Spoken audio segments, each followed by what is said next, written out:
اس کے بعد میں بلا تاخیر دعوت دیتا ہوں جناب مفتی ارشاد احمد اعجاز صاحب. جناب مفتی ارشاد احمد اعجاز صاحب اس وقت اسلامک فائنانس کے ان علماء میں ہیں جو اتھارٹی کا درجہ رکھتے ہیں الحمدللہ, اور فقہ پر بہت مضبوط اور عمیق نظر کے ساتھ ساتھ مفتی ارشاد صاحب کو اسلامک فائنانس کے نہ صرف پاکستان بلکہ پوری دنیا کے جو نظام ہیں ان کا بڑی گہرائی اور باریکی کے ساتھ علم ہے, اور اصل بات یہ ہے کہ ان کا حل اور سلوشنز پیش کرنے میں ان کی رائے الحمدللہ بہت زیادہ موقر ہوتی ہے. اسٹیٹ بینک کی بھی جو باڈی ہے اسلامک فائنانس کی اس میں بھی شریک ہیں. میں دعوت دوں گا جناب مفتی ارشاد احمد اعجاز صاحب کو, شریعہ ایڈوائزر بینک اسلامی. بسم اللہ الرحمن الرحیم. الحمدللہ رب العالمین والصلاة والسلام علی رسولہ الکریم وعلی آلہ واصحابہ اجمعین. اما بعد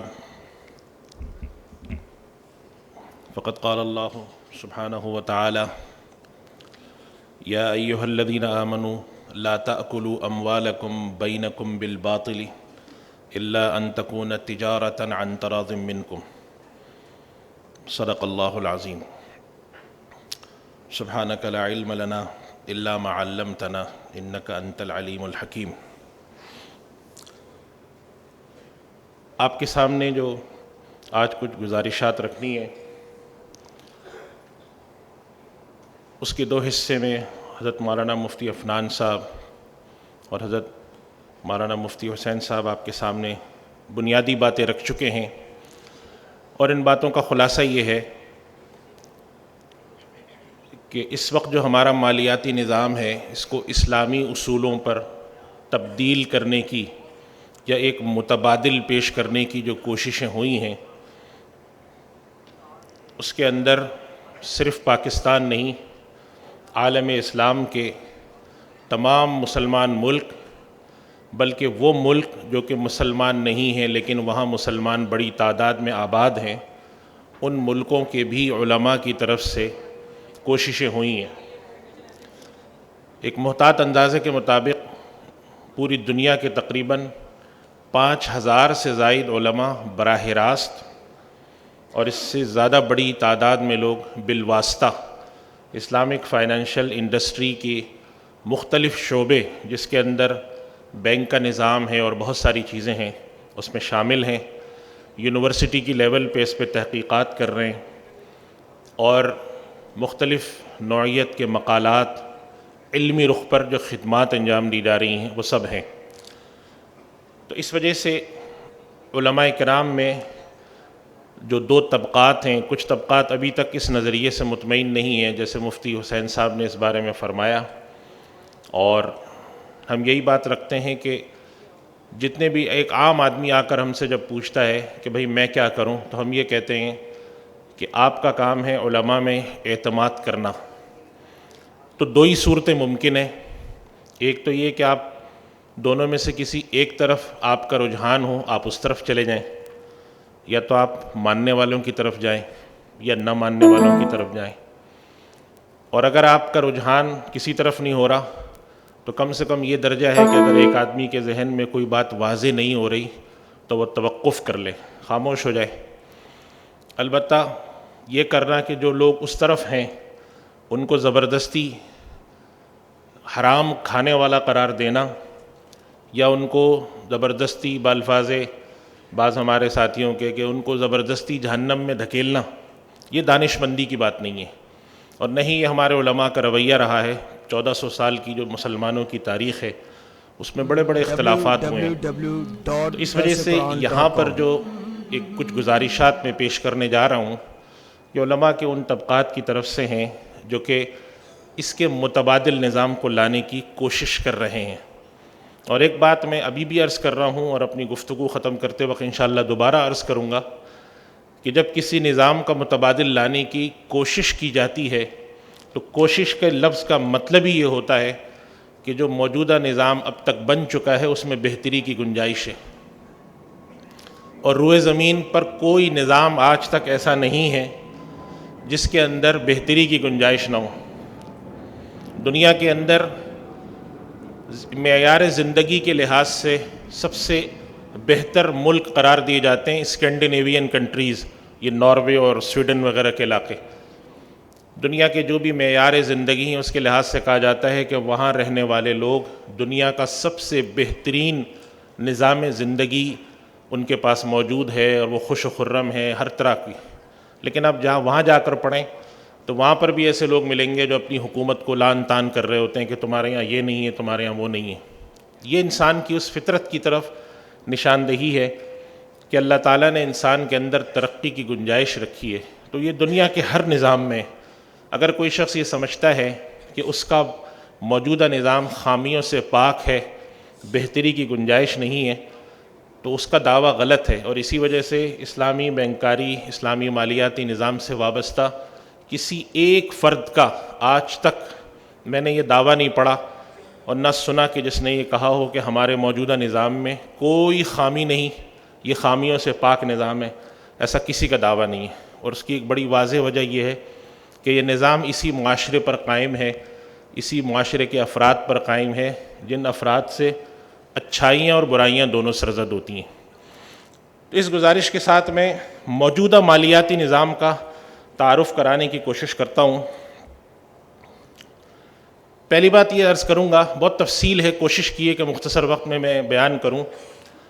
جو فائنینشیل سسٹم ہوتا ہے، مالیاتی نظام، اس وقت ہمارا جو پاکستان میں، اس کو پس منظر میں بات کر رہا ہوں، اس کے 3 حصے ہوتے ہیں. ایک حصہ وہ ہوتا ہے، وہ سسٹم ہے جو لوگوں سے پیسے لیتا ہے، جس کے لیے ہم لفظ استعمال کرتے ہیں ڈپازیٹری انسٹیٹیوشن. وہ ادارے جو کہ معاشرے میں بنتے اس لیے ہیں کہ وہ لوگوں سے پیسہ وصول کریں گے، لوگوں سے پیسہ لیں گے. اس نظام کے تحت پیسہ جمع کرنے والے ادارے لوگوں کی جو رقوم ہوتی ہیں، جو ان کی بچت ہے یا سرمایہ کاری ہے، اس کو وصول کر کے اکانومی میں سرکولیشن کا کام کرتے ہیں.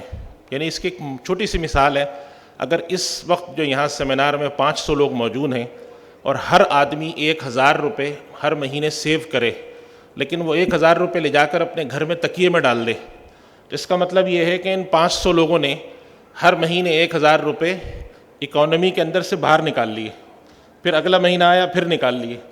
تو اکانومی کا جو سرکل ہے وہ تنگ ہوتا ہے، شرنک ہوتا ہے. تو یہ ادارے کیا کرتے ہیں، ان لوگوں سے کہتے ہیں کہ آپ اپنے گھر میں تکیوں میں، تھیلوں میں پیسے نہ رکھیں، ہمیں دیں، ہم اکانومی میں واپس ڈال دیں گے اس کو. تو اس سے اکانومی کیا ہوگی، بجائے کم ہونے کے بڑھے گی. تو یہ وہ ادارے ہیں اور یہ لوگوں سے پیسہ لیتے ہیں، خود براہ راست کوئی کاروبار نہیں کرتے، یہ لے کر اکانومی کے اندر دوبارہ ڈال دیتے ہیں. یعنی ادھر اس ہاتھ سے لیتے ہیں تو اس ہاتھ سے دیتے ہیں. یہ ادارے مالیاتی واسطہ کاری کا کام کرتے ہیں. اردو میں اس طرح کی اصطلاحات کا یہی ترجمہ ہے. تو اس کے لیے میں نے ساتھ ساتھ انگلش بھی بول دی ہے، چونکہ بدقسمتی سے ہم یہ والی اردو زیادہ سمجھتے ہیں جو بریکٹ میں لکھی ہے، کہ یہ ادارے فائنینشیل انٹرمیڈیری کہلاتے ہیں. یہ اس کے اندر جو ہے ہر طرح کا بینک شامل ہے، کمرشل بینک ہیں، کارپوریٹ بینک ہیں، انویسٹمنٹ بینک ہیں. بعض اسپیشل بینک اس ڈپازیٹری انسٹیٹیوشن میں نہیں آتے، لیکن وہ ایک الگ بحث ہے. زیادہ تر بینک اس میں شامل ہیں.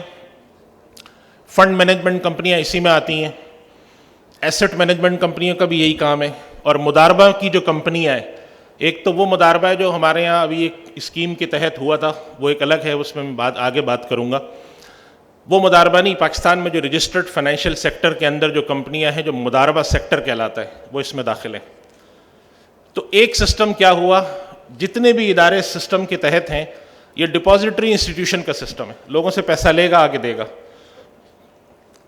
دوسرا جو سسٹم ہے وہ کہلاتا ہے عوام سے نفع دینے کی بنیاد پر رقم جمع کرنے کا سرکاری نظام.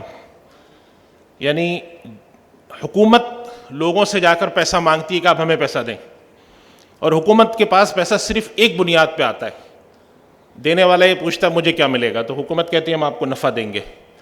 یہ سرکاری نظام عوام سے پیسے لے کر انہیں نفع دیتا ہے. پاکستان میں جو نیشنل سیونگ کا سسٹم ہے وہ اسی کے تحت آتا ہے. پبلک ڈیٹ کا جو ایک بڑا حصہ ہے وہ نیشنل سیونگ کے ذریعے لیا جاتا ہے. اور تیسرا جو ہے ہمارا جو فائنینشیل سسٹم ہے، اس کا تیسرا حصہ ہوتا ہے مالیاتی بازار. فائنینشیل مارکیٹ کا جو ایک بڑا حصہ ہے اس سے کیپٹل مارکیٹ مراد ہے. ہمارے جو اسٹاک ایکسچینج ہوتے ہیں, پاکستان میں تو ایک ہی اسٹاک ایکسچینج ہے, دنیا بھر میں اسٹاک ایکسچینج بھی ہوتے ہیں, ڈیریویٹو ایکسچینج بھی ہوتے ہیں. پاکستان کی مارکیٹ چھوٹی ہے, اس وجہ سے یہاں پر ایک ہی ایکسچینج ہے, اس میں سارے کام ہو رہے ہوتے ہیں. یہ براہ راست سرمایہ کاری کا ادارہ ہے, یہ ڈائریکٹ انویسٹمنٹ کا ہے. جس کو پیسے براہ راست کاروبار میں لگانے ہوں اور ریگولیٹڈ سیکٹر کے ذریعے لگانے ہوں تو وہ اسٹاک مارکیٹ میں جا کے شیئر خرید سکتا ہے, بجائے اس کے کہ وہ بینک میں پیسہ رکھے. تو یہ تین جو سسٹم ہیں, اگر آپ ایک دفعہ دوبارہ نظر ڈال لیں, لوگوں سے رقم وصول کرنے کا نظام جو کہ بینکاری اور یہ سب ہوتے ہیں. نمبر 2, عوام سے نفع کی بنیاد پر رقوم جمع کرنے کا سرکاری نظام. اور نمبر 3, مالیاتی بازار. یہ تین ادارے ہیں جو لوگوں کے پاس اس وقت میسر ہیں. مالیاتی نظام کے ان اداروں سے افراد اور ادارے دونوں مستفید ہوتے ہیں. افراد سے مراد تو ہم سب ہیں, اداروں سے مراد ہے کہ کوئی بھی بڑی کمپنی ہے جس کے پاس کیش پڑا ہوا ہے, کوئی بھی بڑا ادارہ, مثلا جامعۃ الرشید ہے, حالانکہ مدارس کے حالات ایسے نہیں ہوتے, لیکن فرض کریں کہ جامعۃ الرشید اس کے پاس کچھ کیش اور فنڈ پڑا ہوا ہے, تو جامعہ کی کوشش یہ ہوگی کہ اگر یہ فنڈ کسی طرح سے کچھ نفع دے دے تو ظاہر ادارے کا فائدہ ہے, طلبہ کا فائدہ ہے. تو جو ادارے ہیں ان کے پاس بھی پیسے ہوتے ہیں, تو وہ بھی چاہتے ہیں کہ ہمیں ان پیسوں کے اوپر جو کہ کیش کی شکل میں پڑیں کچھ نفع مل جائے. افراد بھی اپنی رقم اسی نظام میں ڈالتے ہیں اور ادارے بھی اسی کو استعمال کرتے ہیں. اب اس میں بینکاری کے سسٹم پہ تھوڑی سی میں بات کروں. بینکاری کا نظام جو ہے وہ 3 مقاصد کے لیے استعمال ہوتا ہے. 3 مقصد ہوتے ہیں بینکاری کے نظام کے. پہلا مقصد ہوتا ہے رقوم کی ترسیل اور ادائیگیاں, پیمنٹ سسٹم. اور یہ سسٹم معاشرے کی ایک ایسی ضرورت ہے جو کہ شاید جتنی بھی ضرورت, حاجت اور اس درجے پر پہنچ چکی ہے. یعنی معاشرے کے سارے کام اب اسی سے ہوتے ہیں.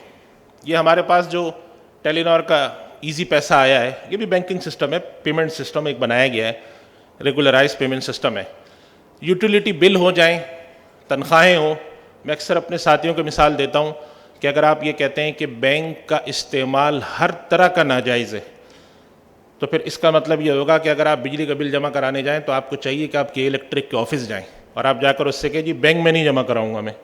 تو اب کے الیکٹرک کے اگر رجسٹرڈ کوئی 15-16 لاکھ کسٹمر ہیں, وہ یہ کام شروع کر دیں تو ان کا سسٹم جو ہے نا وہ برسٹ ہو جائے گا, پھٹ جائے گا. ظاہر ہے کے الیکٹرک ہے, پھر وہ سوئی گیس میں پہنچے گا, پھر وہ واٹر بورڈ جائے گا, اور پھر وہاں پہ یہ بھی ہو سکتا ہے کہ وہ پیمنٹ جمع کرا کے آ کے بیٹھا ہے, نوٹس آ گیا کہ آپ کا بل جمع نہیں ہوا ہے. وہ کہے گا جی میں جمع کرا کے آیا ہوں. انہوں نے کہا جی کس کو جمع کرایا, ہمیں تو نہیں پتہ. تو پیمنٹ سسٹم جو ہے یہ بینک کا ایک بہت بڑا کام ہے.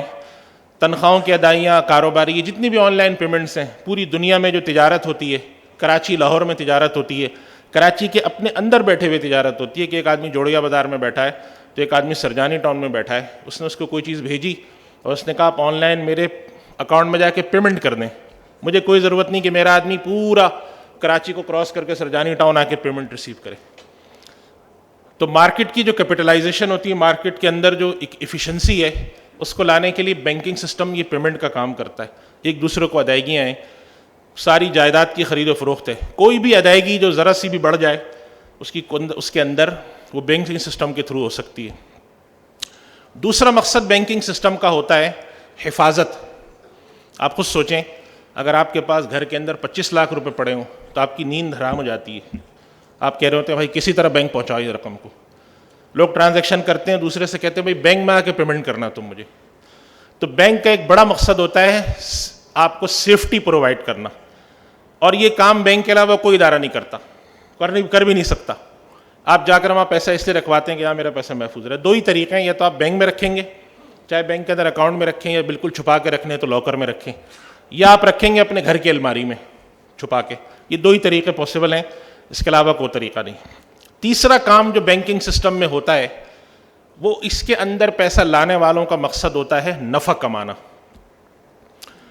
اپنی بچتوں کو ایسے نظام میں رکھنا کہ جس سے ان کو کچھ نفع ملے.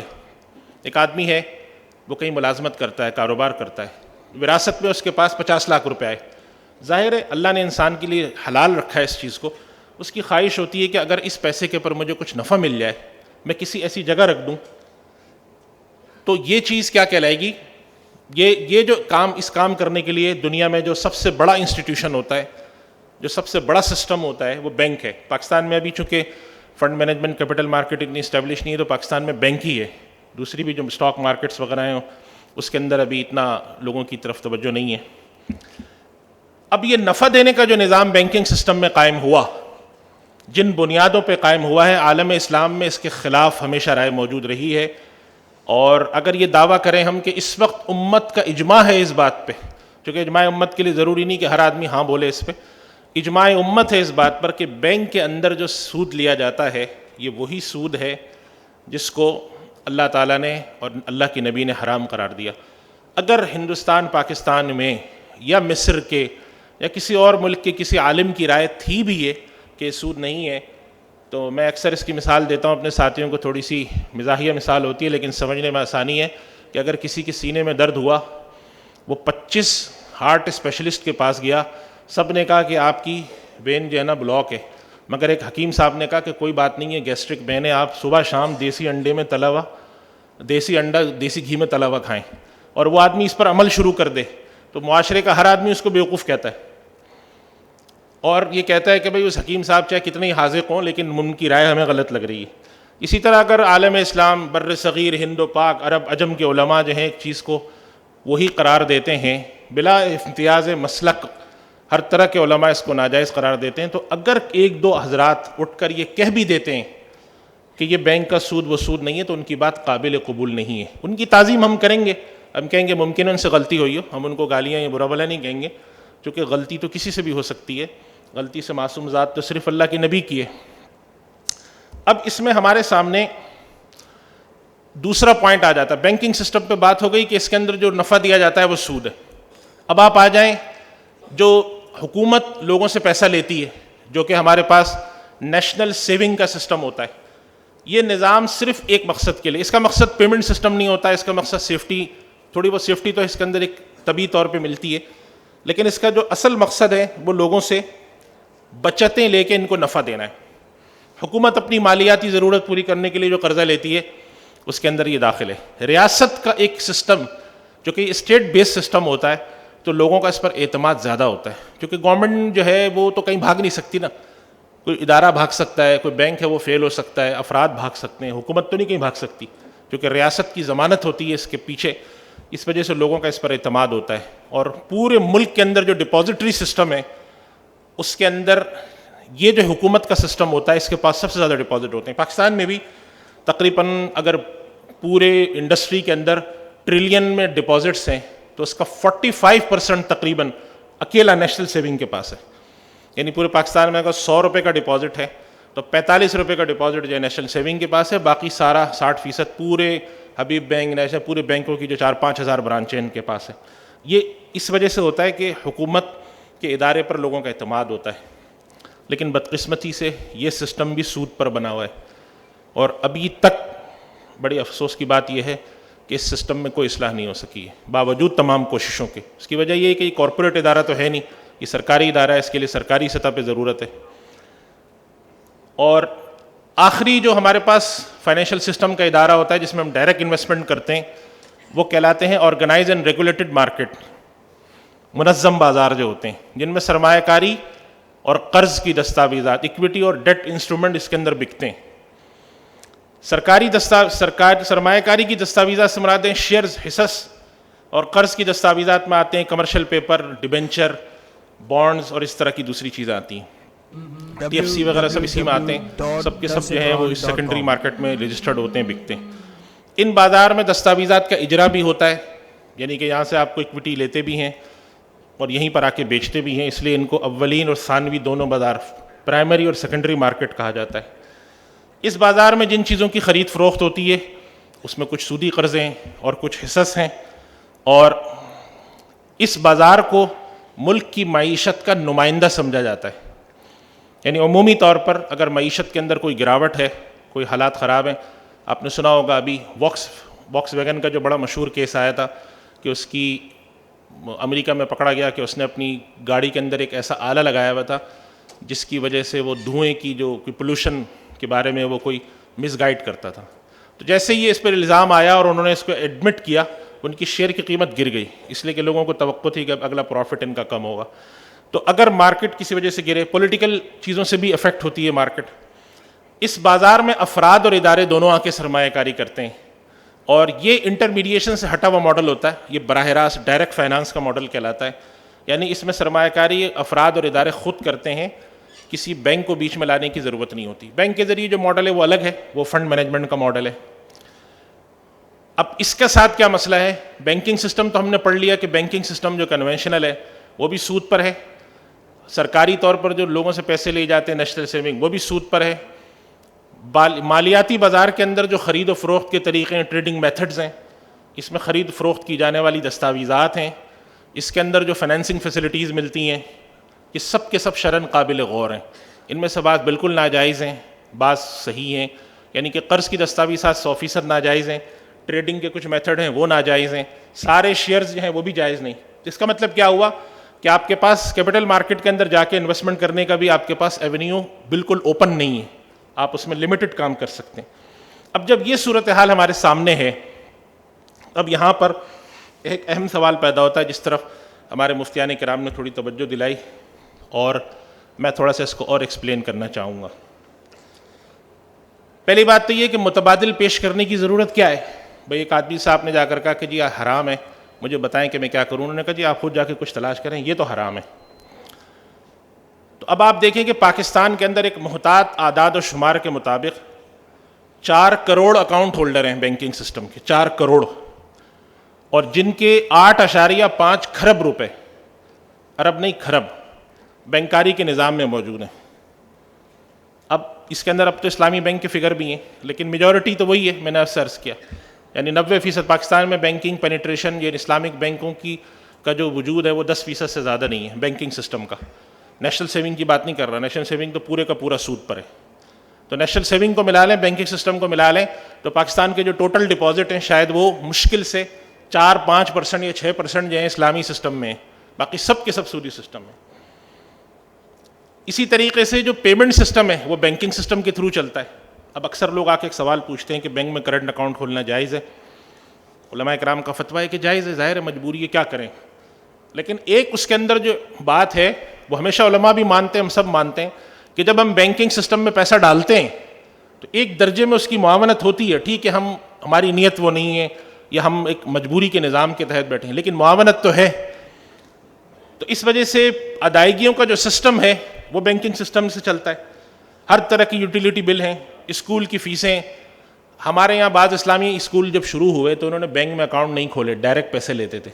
تو جو آدمی اپنے بچے کو پڑھانے جاتا, پیمنٹ کرنے جاتا, وہ کاؤنٹر پہ جا کر 3 جملے یہ بولتا کہ بھائی بینک میں اکاؤنٹ کیوں نہیں کھول لیتے تم, مصیبت ہے کہ تمہیں یہاں آنا پڑتا ہے دینے, بینک میں بھیج کر جمع کرا دیں گے ہم. وہ کہتے جی ہم کھولیں گے. اس کا مطلب کیا ہوا کہ بینک کے ذریعے پیمنٹ کرنا ہماری کیا بنی, ضرورت بنی.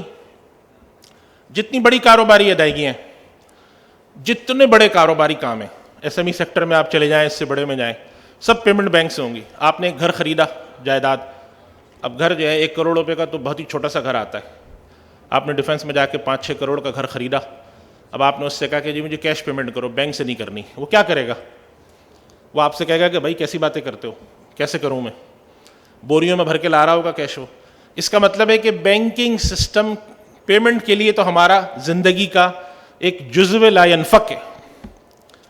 آن لائن پیمنٹ سے دنیا آہستہ آہستہ زیادہ تر بینکنگ سسٹم پہ ٹرانسفارم ہو رہی ہے. پلاسٹک منی دنیا میں آ گئی, کارڈ کے ذریعے پیمنٹ کرتے ہیں لوگ. تو اس کا مطلب یہ ہے کہ اگر آپ ایک لمحے کو تصور کریں کہ معاشرے سے بینک کو نکال دیا جائے تو معاشرہ کہاں پہ کھڑا ہوگا. میں نے ایک مثال آپ کو دی کہ آپ صرف کے الیکٹرک والے کل اعلان کر دیتے ہیں کہ ہم بینک پہ بجلی کا بل ہمارے سینٹر پہ ادا ہوگا, بینک میں نہیں, تو یقیناً وہاں پر ایک لاٹھی چارج ہوگا اور ایک ہنگامہ ہوگا. لوگ کہیں گے بھی بینک سسٹم سے ہم پے کریں گے, ہم جو ہے ویب سائٹ سے پیمنٹ کریں گے, ہم اے ٹی ایم سے کریں گے. جس کا مطلب یہ ہے کہ جو پیمنٹ سسٹم کی حد تک بینک ہے وہ تو ہماری زندگی کا ناگزیر حصہ ہے, اس سے مفر ممکن نہیں ہے. حتیٰ کہ مسجد کا بھی ایک اکاؤنٹ ہی کھولنا پڑتا ہے آپ کو, آپ تھیلی کے اندر ممبر کے نیچے پیسے نہیں رکھ پاتے. تو ایک ضرورت تو یہ سامنے آ گئی ہمارے کہ اب اگر ایک سسٹم سود پہ چل رہا ہے اور ہم جب اس کے ذریعے پیمنٹ کرتے ہیں, میں نہیں چاہتا کہ میں بینک میں اکاؤنٹ کھلواؤں, لیکن میں نے بینک کے ذریعے پیمنٹ کی, اس کے سسٹم میں پیسہ انجیکٹ کیا, تو اس کے لیے تو یہ ایک سورس آف فنڈ ہے نا, اس پہ وہ انٹرسٹ کمائے گا. تو میں ایسا یا تو کوئی ایسا نظام لاؤں پیمنٹ سسٹم جو بینکنگ سسٹم سے ہٹ کے ہو, یہ عقلاً ممکن نہیں ہے. جیسے مفتی حسین صاحب نے بات فرمائی کہ آپ جب کسی کو کوئی تجویز دیں تو ایسی مت دیں کہ جو عقلاً ممکن نہ ہو, جو انسان کر نہ سکتا ہو. یہ ایسی تجویز ہے کہ آپ کسی سے کہیں کہ جی یہ جب سے بجلی دنیا میں آئی ہے لوگ تعیش پرست ہو گئے, لہذا بجلی کا سسٹم ختم کر دینا چاہیے. پہلے بھی تو لوگ رہتے تھے, آج سے کوئی 500 سال پہلے بجلی. اب یہ بات آج کرنا کیسی لگے گی لوگوں کو؟ لوگ کہیں گے کیسی باتیں کرتے ہو, ہم نے اپنے پورے سسٹم بلڈنگوں کے اسٹرکچر اس پہ بنا لیے ہیں, آج آپ آ کے کہتے ہیں کہ اس کو ریورس کرو. نمبر 2, سرمایہ کاری. یہ تو ایک چیز ہوگی پیمنٹ سسٹم. اب آپ آ جائیں سرمایہ کاری پہ. سرمایہ کاری کے روایتی 3 طریقے ہیں.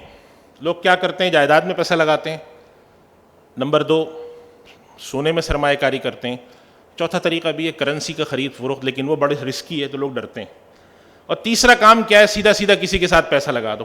اگر ایک آدمی کے پاس 50 لاکھ روپے ہیں, وہ کسی سے جا کے مشورہ کرتا ہے کہ بینک کے علاوہ, فائنینشیل سسٹم کے علاوہ میں کیا کر سکتا ہوں, تو ہم کہیں گے جی پراپرٹی لے لو, گولڈ لے لو, اور زیادہ سے زیادہ کسی کے ساتھ کاروبار میں پیسہ لگا دو. یہ کسی کے ساتھ کاروبار میں پیسہ لگانا یہ ایک ایسی چیز ہے کہ جو ہمارے دینی حلقے کو پچھلے 1-2 سال میں جو تجربہ ہوا اس سے ان کو خوب پتہ چل گیا ہوگا کہ یہ کیا ہے.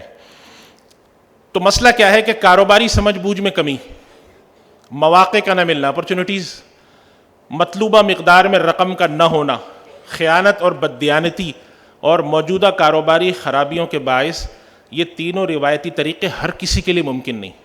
چونکہ ریگولیٹڈ سیکٹر کے اندر آپ جاتے ہیں, 20,000 روپے آپ کے پاس پڑے, آپ نے بینکنگ سسٹم میں ڈالے, پورا سسٹم, پورا اسٹیٹ کا سسٹم آپ کی پروٹیکشن کرے گا. لیکن آپ 50 لاکھ روپے کسی کے پاس جا کر کاروبار میں لگا دیں اور حکومت کے آگے آپ کھڑے ہو جائیں آ کر کے حکومت کچھ نہیں کرتی. حکومت کیا کرے گی اس میں؟ بھائی آپ حکومت کو تھوڑی لائیں بیچ میں, نہ آپ کسی ایسے ادارے کو لائیں جو ریگولیٹڈ ہے, آپ نے پرائیویٹلی پلیسمنٹ کی ہے, اور وہ بھی ایسی ہے کہ جو اب ہوا کیا ہے, نتیجہ کیا نکلتا ہے, اگر ملک میں ایک منظم نگرانی کے تحت قائم فائنینشیل سسٹم نہ ہو تو لوگوں کے مال کا ضیاع ہوتا ہے. پونزی اسکیمیں آتی ہیں, یہ اکثر آپ نے دیکھا ہوگا. پاکستان میں ملٹی لیول مارکیٹنگ والے تو خیر بہت عرصے سے بیٹھے ہوئے ہیں, نام بدل بدل کے, یہ مداربہ والے بھی ایسے ہی ہیں, اور ہر 20 سال بعد 25 سال بعد یہ اسکیم اثر نو لانچ ہوتی ہے. جسے کہیں نا کبھی ڈال کر لبادیں نقابیں, کبھی اڑ کر لبادہ. مجھے اپنے طالب علمی کے زمانے میں یاد ہے, اس زمانے میں وہ آیا تھا کوآپریٹو سوسائٹی کا اسکینڈل آیا تھا. تو 20-25 سال بعد جس طرح کپڑوں کا فیشن بدلتا ہے اس طرح یہ اسکیم دوبارہ پلٹ کے آتی ہے. ابھی مداربہ سیکٹر کے اندر لوگوں کا اربوں روپیہ ڈوب گیا, آپ نے کھڑے ہو کے بد دعائیں دے دیں, ہلاکت کی بد دعا کر دی, لیکن پیسے تو گئے آپ کے. تو اگر ایک ریگولیٹڈ فائنینشیل سسٹم لوگوں کے پاس نہ ہو انویسٹمنٹ کے لیے تو وہ پیسہ کہاں لگائیں گے؟ یہاں لگائیں گے پیسہ, پونزی اسکیموں میں لگائیں گے, یا کہیں پراپرٹی میں لگائے. پراپرٹی میں اگر کسی کے پاس 40-50 لاکھ روپے ہیں تو سوائے 1-2 جگہ کے کوئی ڈھنگ کی جگہ نہیں جہاں پہ آپ جا کے پلاٹ کی فائل خریدیں. ایک جگہ 4 فائلیں بک رہی ہوتی ہیں. تو عمومی طور پہ لوگوں کا پیسہ ان سب جگہوں پہ محفوظ نہیں ہے. تو جب آپ کسی کو مشورہ دیں گے وہ پیسہ لے کر جائے گا نیشنل سیونگ, وہ پیسہ لے کر جائے گا فائنینشیل سسٹم میں. آپ اس کو کہیں کہ مت لے جاؤ, وہ پھر بھی لے جائے گا, اس لیے کہ اس کے پاس یہ چیزیں میسر نہیں. جس آدمی کے مداربہ کے اندر, یہ پرائیویٹلی جو مداربے ہوئے ہیں اس کے اندر جس آدمی کا 1 لاکھ روپے اگر ڈوب گیا ہو اور آپ دوبارہ اس کے پاس جا کر اتنی بات کریں کہ میں مداربہ کی آفر لے کر آیا ہوں, تو آپ کے منہ سے میم سنتے ہی وہ آپ کو باہر نکال دے گا کہ بھائی نکلو وہاں سے. تو اس وجہ سے معاشرے کے اندر اللہ سبحانہ و تعالیٰ نے قرآن کریم میں کیا فرمایا, وَلَا تُؤْتُوا السُّفَهَاءَ أَمْوَالَكُمُ الَّتِي جَعَلَ اللَّهُ لَكُمْ قِيَامًا. بے وقوف لوگوں کے ہاتھ میں اپنا مال مت دو جس کو اللہ نے تمہارے قائم رہنے کا سبب بنایا ہے. اس سے یہ بات ثابت ہوتی ہے کہ کسی بھی مسلمان ریاست کی ذمہ داری ہے کہ وہ ایک ایسا فائنینشیل سسٹم بنائے جس کے ذریعے لوگوں کے پیسے محفوظ بھی ہوں, اس کے اندر گروتھ بھی ہو اور وہ حلال بھی ہوں. آپ کسی کو کہہ دیں کہ یہ سب حرام ہے تو آدمی کرتا کیا ہے؟ تنگ آمد بجنگ آمد, وہ کہتا ہے بس ٹھیک ہے, جب اللہ نے مجھے ایک ایسے زمانے میں پیدا کر ہی دیا ہے کہ میرے نصیب میں جہنم لکھی ہے تو ٹھیک ہے, کم سے کم دنیا کو تو جنت بناؤں میں. جا کر اوپر جب مار پیٹ ہمیں کھانی ہی ٹھہری. تو یہ فطرت ہے انسان کی, اللہ تعالیٰ نے ایک فطرت بنائی ہے انسان کی. جب وہ جبر کے تحت آتا ہے تو وہ حرام کو حلال کرتا ہے. آپ دیکھتے ہوں گے کہ جب کسی بلڈنگ میں آگ لگے تو لوگ 25ویں منزل سے چھلانگ مارتے ہیں. اس پر رپورٹ لوگوں نے لکھی کہ جو آدمی چھلانگ مار رہا ہے اس کو بھی سوچنا چاہیے 25ویں منزل سے مار رہا ہوں, لیکن وہ اس امید پہ مارتا ہے کہ یہاں تو میری موت یقینی ہو سکتا ہے میں کسی چیز پر گر جاؤں, جا کے بچ جاؤں میں. تو یہی انسان کی فطرت ہے. لہٰذا صرف حرام بتا کر, صرف جہنم دکھا کر لوگوں کو, جیسے مفتی حسین صاحب نے فرمایا کہ یہ بالکل علماء کرام نے لکھا ہے کہ یہ غلط طریقہ ہے کہ آپ کسی آدمی کو اس طریقے سے خوف دلائیں خدا کا یا جہنم سے ایسے ڈرائیں کہ وہ مایوس ہو جائے. لہٰذا ان ضروریات کو دیکھتے ہوئے علماء کرام کے سامنے یہ مسئلہ آ کے کھڑا ہوا کہ ہم کیا لوگوں کو کوئی فائنینشیل سسٹم الٹرنیٹو بنا کر دیں یا نہ دیں. اور اس کے بعد ایک آخری جو ہے پوائنٹ، اس کے اوپر بھی میں تھوڑی سی توجہ دلا دوں. ہمارے یہاں یہ اگرچہ ایک مستقل موضوع ہے جو اسلامی بینک پر فائنینشیل سسٹم پہ آبجیکشن ہوتے ہیں، لیکن ہمارے یہاں کچھ لوگ ایسے ہیں جو سمجھتے ہیں کہ آج کے دور کی ہر چیز غلط ہے، لہذا اسٹاک ایکسچینج غلط ہے، پیپر کرنسی غلط ہے، فائنینشیل سسٹم غلط ہے، جمہوریت غلط ہے، ہر چیز غلط ہے. تو ایک بات یاد رکھیں، سارے دنیا کے سوشیولوجی کے جتنے بھی ایکسپرٹس ہیں، وہ ماہرین عمرانیات، وہ کہتے ہیں کہ سوسائٹی کبھی بھی ویلیو نیوٹرل نہیں ہوتی. معاشرے کے اندر یہ تو اچھی چیزیں ہوتی ہیں یا بری ہوتی ہیں. یہ معاشرہ جو ہے یہ کوئی چیز نہیں ہے کہ آپ نے کہہ دیا کہ اچھا اس انسان کو میں ایک طرف کھڑا کر دوں، یہ نہ اچھا ہے نہ برا ہے، ایسا نہیں ہوتا. اور معاشرے کی اصلاح ہوتی بھی ایسی ہے کہ آپ برائی کے اندر آہستہ آہستہ اچھائی لاتے رہتے ہیں، وہ آہستہ آہستہ غالب آ جاتی ہے. ایسا نہیں ہوتا کہ انسان کو کھڑا کر کے اس میں سے پہلے برائی نکال کے ایک طرف رکھی اور اچھائی ڈال دی. وہ انسان ہے، وہ کوئی بلڈنگ کا کمرہ نہیں ہے. تو اب جو لوگ یہ بات کرتے ہیں وہ یہ کہتے ہیں کہ فائنینشیل سسٹم تو اسلام میں قابل قبول ہی نہیں ہے، لہٰذا اس کا متبادل بھی نہیں ہم بناتے. حالانکہ یہ در حقیقت اعتراف شکست ہوتا ہے کہ چونکہ آپ کسی کو متبادل دے نہیں سکتے تو آپ کہتے ہیں یہ بھی غلط ہے. ہمارے یہاں یہ ایک سائیکولوجیکل تھیوری ہے پوری، کوگنیٹو ڈیزوننس بھی کہتے ہیں اس کو، کہ بعض دفعہ ایسا ہوتا ہے کہ انسان غلطی میں مبتلا ہوتا ہے تو اس کا رویہ جو اس کے مقابلے میں یہ ہوتا ہے، یا تو غلطی کی اصلاح کر لیتا ہے اپنی، یا اپنی غلطی کو وہ صحیح قرار دیتا ہے. ایسے لوگ بھی ملیں گے جو کہتے ہیں سود حلال ہے، یا دوسرے کی جتنی کوششیں اس کو باطل قرار دیتا ہے. یہ بھی ایک انسانی بیہیویئر ہے کہ نہیں بھائی میں سب غلط ہے، اس لیے کہ جب سب غلط ہوں گے تو اس کو ذرا سکون ملتا ہے، چلو بھائی اگر میں غلط ہوں تو کیا ہوا، یہ بھی تو غلط ہے. تو اصل میں یہ ساری چیزوں پر ہمیں نظر رکھنی چاہیے کہ حلال اور حرام کی بنیادیں کس طرح سے طے ہوتی ہیں. اصل سوال یہ ہے کہ مالیاتی نظام، چاہے بینک کا ادارہ ہو، فنڈ مینجمنٹ کمپنی ہو، سرمایہ کاری کے ادارے ہوں، فائنینشیل مارکیٹ ہوں، اسلام میں بذات خود یہ تصور منع نہیں ہے، کیونکہ اس کے اندر پیسے اس ہاتھ سے لینے اس ہاتھ سے دینے، انٹرمیڈیری ہیں. آپ اصل خرابی طریقہ کار میں جو اپنایا ہوا نظام ہے ان کا، انہوں نے نظام اپنایا سود پر. مسلمانوں کی ذمہ داری ہے کہ اس کو سود کے بجائے کسی اور طریقے پر ڈیولپ کریں. اس سسٹم کو حرام قرار دے کے باہر پھینک دینا. یہ میں ان حضرات کی طرف سے نظریات کی ترجمانی کر رہا ہوں، میں پہلے کہہ چکا ہوں جن حضرات نے اسلامی بینک اور اس کے متبادل بنانے کی کوششیں کی، ان کے ذہن میں کیا باتیں تھیں. تو لہذا ان کی رائے یہ ہے کہ اگر اس سسٹم کی میتھڈالوجی کو، طریقہ کار کو درست کر دیا جائے تو یہ سسٹم جو ہے اسلامی نقطہ نظر سے صحیح ہو سکتا ہے. اور اس سے فائدہ کیا ملے گا؟ نمبر ایک، لوگوں کے لیے جائز سرمایہ کاری کے مواقع پیدا ہوں گے، حلال آمدنی ملے گی، دولت محفوظ رہے گی. تو اس وجہ سے اس بات کا ہمیں ذہن میں رکھنا چاہیے کہ ایک سسٹم جو کہ برسوں سے، 400 سال سے چلا آ رہا ہے، ہم لوگوں نے اس سسٹم کو انہیرٹ کیا، اور کچھ علماء کی رائے میں، اکثر علماء کی رائے میں، اگر اس کو اسلامی بنانے کا کوئی طریقہ ممکن ہے، اس طریقے پر بھی ڈیبیٹ ہو سکتی ہے کہ طریقہ اے ہونا چاہیے، بی ہونا چاہیے، لیکن طریقہ ممکن ہے، تو پھر اس طرف جو بھی کوشش کی جائے اس کی حوصلہ افزائی ہونی چاہیے، بجائے اس کے کہ آپ اس کو ختم کر دیں کہ یہ سب غلط ہو رہا ہے. ایسا نہیں ہونا چاہیے. پہلا قدم رکھے. میں نے تو اپنے بچپن سے یہ دیکھا، جب طالب علم تھا تو لوگ کہتے تھے کہ بھائی یہ علماء کرام کوشش ہی نہیں کرتے. اب جب کوشش کی تو انہوں نے کہا یہ کون سی کوشش ہے؟ تو میری سمجھ میں نہیں آتا کیا کرنا چاہیے. سوسائٹی کبھی ایک دن میں تو ٹھیک نہیں ہوتی. ظاہر ہے کہ جب آپ پہلی کوشش کرتے ہیں تو 100 میں سے ایک غلطی ختم ہوئی ہوتی تو 99 باقی ہوتی ہیں. تو اس وجہ سے جو کوششیں کی جاتی ہیں اس کی نظریات پر نظر رکھنی چاہیے، اور خاص طور پہ یہ تصورات کہ متبادل کیوں پیش کیا جاتا ہے. پورا ایک فائنینشیل سسٹم ہمارا موجود ہے، ایک بینکنگ سسٹم موجود ہے، ہمارے پاس انٹرمیڈیریز ہیں، فائنینشیل مارکیٹ ہے، کیپٹل مارکیٹ ہے. اس کے ذریعے لوگوں کو انویسٹمنٹ فراہم کرنے سے ان کا پیسہ غیر ضروری طور پہ دھوکے کی نظر نہیں ہوگا، ان کا پیسہ ڈوبے گا نہیں. ایک ریگولیٹڈ مارکیٹ میں آنے کی وجہ سے حکومت کی پشپناہی، نگرانی حاصل ہوگی. جب ہم ان چیزوں کو ڈسکریج کرتے ہیں تو لوگ پھر غیر روایتی طریقوں میں جاتے ہیں. کسی ایسی جگہ پہ کتنے کیسز آپ سب جانتے ہیں ہمارے پاس آتے ہیں کہ جی فلاں آدمی کے پلاٹ میں لگایا تھا پیسہ، اس نے کہا تھا جا کے ہم ایک پلاٹ خریدتے ہیں، اور یہ پلاٹ جب خریدنے کی بات آئی تو خرید تو لیا، پتہ چلا اس پہ ڈبل فائل ہے، اب ہم کیا کریں. تو یہ ایک مسئلہ ہے، اور اس وجہ سے ہمارے علماء کرام کی رائے یہ آئی کہ معاشرے میں مدت سے رائج ضرورت بلکہ حاجت کا درجہ رکھنے والے نظام کا حل پیش کرنا اجتماعی ذمہ داری ہے. یہ کاروباری اور مالیاتی ادارے معاشرے کی ایک ناگزیر ضرورت ہیں, اور جو بن چکے ہیں اس وجہ سے صرف ممانعت پیش کرنا, بھائی یہ حرام میں مبتلا ہو تم تو میں نکلوں کیسے, انہوں نے کہا جی ہماری ذمہ داری نہیں ہے. اس کے مقابلے میں ان علماء کی رائے یہ تھی کہ ہم اگر اس کو حرام قرار دیتے ہیں تو ان کو راستہ بتائیں کہ اس راستے پر چلو. تو امت کے علماء کے ایک بڑے طبقے نے اسی ضرورت اور حاجت کے پیش نظر اسلامی مالیاتی نظام متعارف کرایا ہے. یہ بنیادی ہے اس کے تصور. اب تک جو کوششیں کی گئی ہیں, اب تک جو متبادل پیش کیے گئے ہیں, اس کے اندر اسلامک بینکنگ سسٹم ہے. اس کے ہر طرح کے بینک ہیں. ہمارے یہاں پاکستان میں تو پورے کمرشل بینک ہوتے ہیں, چاہے وہ ہمارا کمرشل بینک ہو, کنزیومر بینکنگ ہو, کارپوریٹ بینکنگ ہو, مائکرو فائنانس کے اندر بھی اسلامی چیزیں آنی شروع ہو گئی ہیں.